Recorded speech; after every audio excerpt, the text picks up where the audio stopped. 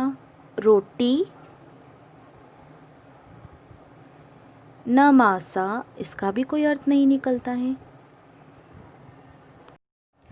अगला प्रश्न है हमारा, वर्णों को सही क्रम में जमा कर शब्द बनाओ। यहाँ आपको वर्ण दिए हुए हैं, इनको जमा कर आपको शब्द बनाना है। एक आपको बनाकर मैं दिखाती हूँ। म र ग, अब इनको हम सही क्रम में जमाएंगे तो क्या बन सकता है, सोच के बताइए, आप सोचिए। गरम, ग र म, गरम। इस तरीके से क र त स, अगर इनको सही क्रम में जमाएंगे तो कौन सा शब्द बनेगा, ये आपको बताना है। अगला प्रश्न है हमारा, शब्दों को सही क्रम में जमाकर वाक्य बनाइए। यहाँ शब्द दिए हुए हैं जो सही क्रम में नहीं है, तो हमें सही क्रम में जमाना है और एक वाक्य बनाना है जिसका कोई अर्थ निकलता हो। नाच है रहा मोर, कैसे जमाएंगे इसको, मोर नाच रहा है। मोर नाच रहा है, यह आपको कंप्लीट करना है। अब है आपके लिए कुछ मौखिक प्रश्न। पहला प्रश्न है, वर्ण किसे कहते हैं, और दूसरा प्रश्न है, शब्द किसे कहते हैं, और तीसरा प्रश्न है, वाक्य किसे कहते हैं। आपको ये बताना है। उम्मीद करती हूँ आपको आज का टॉपिक समझ में आया होगा। आज हमने जाना वर्ण किसे कहते हैं, भाषा की सबसे छोटी इकाई को वर्ण कहा जाता है। वर्ण से मिलकर बनते हैं शब्द और शब्द से मिलकर बनते हैं वाक्य। वर्ण, वर्ण से मिलकर बने शब्द और शब्द से मिलकर बने वाक्य। Thank you.